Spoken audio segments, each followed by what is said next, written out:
That swing isn't just a background prop. It's a symbol of everything Naruto carried as a child. Every time we see him there, it reminds us of how completely isolated he was. He wasn't just alone, he was forgotten, ignored, feared, and the worst part, he didn't even know why. It's that quiet pain, watching others get picked up by parents while he sat by himself, that makes his story so powerful. Before Naruto had friends, before he had fans, he had no one. And yet, he never gave up. He always believed that he'd be something great the first time he ever got that weird but good feeling of love. When Iruka stood in front of Naruto to protect him from Mizuki, that was the first time someone chose him, truly saw him. That hug wasn't just comfort. It was Naruto's first taste of what love could feel like.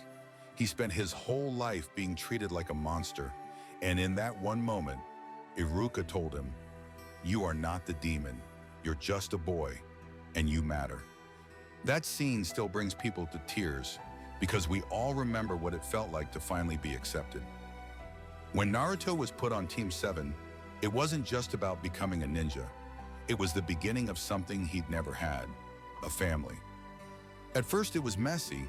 Kakashi didn't take him seriously. Sasuke ignored him. Sakura didn't understand him. But even through the chaos, Naruto held on, because for the first time, he was part of something. He had teammates, people who trained with him, fought beside him, even argued with him. It was real human connection, and you could see how much he craved it. Every mission, every moment, they weren't just steps in his ninja journey. They were pieces of a life he'd always dreamed of.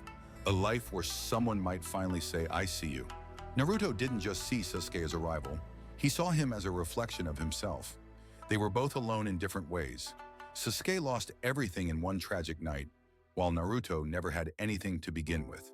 And even though they constantly clashed, Naruto understood him. That's why when Sasuke began to spiral down a darker path, Naruto didn't just want to stop him.